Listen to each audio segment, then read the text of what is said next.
வணக்கம். இரவு நேர பிரதான செய்திகளின் ஊடாக நர்மதா சிறையில் முதலில் தலைப்புச் செய்திகள். எரிபொருள் விநியோகம் தொடர்பில் வெளியான முக்கிய அறிவிப்பு. சில அத்தியாவசிய உணவுப் பொருட்களின் விலை குறைப்பு. பிரித்தானியாவை பகிரங்கமாக எச்சரித்த ஈரான் தீவிரமடையும் மத்திய கிழக்கு மோதல். இனி விரிவான செய்திகள்.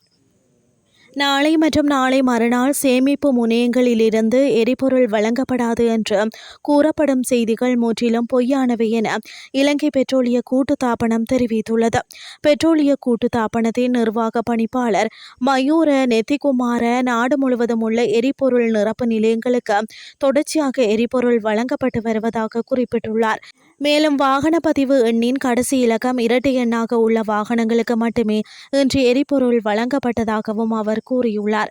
QR குறியீடு மற்றும் ஒற்றை இரட்டை முறைப்படி எரிபொருள் வழங்குவதன் மூலம் நெரிசல் குறைக்கப்பட்டு அனைவரும் மிகவும் வசதியாக எரிபொருளை பெறும் வாய்ப்பு வழங்கப்பட்டுள்ளது என்று அவர் மேலும் வலியுறுத்தியுள்ளார். எதிர்வரும் பண்டிகை காலத்தை முன்னிட்டு சதோச விற்பனை நிலையங்கள் ஊடாக வழங்கப்படும் பல அத்தியாவசிய உணவுப் பொருட்களின் விலைகளை குறைக்க அரசாங்கம் தீர்மானித்துள்ளது.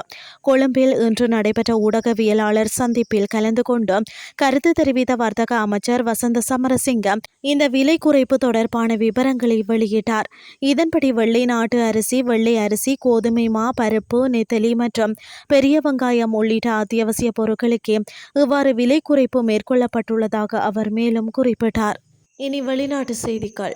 அமெரிக்காவுக்கு பிரித்தானியா ராணுவ தளங்களை பயன்படுத்த அனுமதிப்பது தாக்குதலில் பங்கேற்பதாக கருதப்படும் என ஈரான் எச்சரித்துள்ளது. ஈரான் வெளியுறவு அமைச்சர் அப்பாஸ் ஆராக்சி மற்றும் பிரித்தானிய உள்துறை அமைச்சர் எவர்ட் கூப்பர் இடையே நடைபெற்ற தொலைபேசி உரையாடலில் இது தெரிவிக்கப்பட்டுள்ளது. அதன்போது அமெரிக்காவுக்கு பிரித்தானியா எந்த வகையில் உதவி வழங்கினாலும் அது நிலைமையை மேலும் தீவிரப்படுத்தும் என ஆராக்சி தெரிவித்துள்ளார். மேலும் அமெரிக்கா மற்றும் இஸ்ரேல் மேற்கொண்டதாக கூறப்படும் வெளிப்படையான தாக்குதலுக்கு எதிராக பிரித்தானியா மற்றும் ஐரோப்பிய நாடுகள் சார்பான அணுகுமுறையை பின்பற்றுகின்றன என்றும் அவர் குற்றம் சாட்டியுள்ளார்.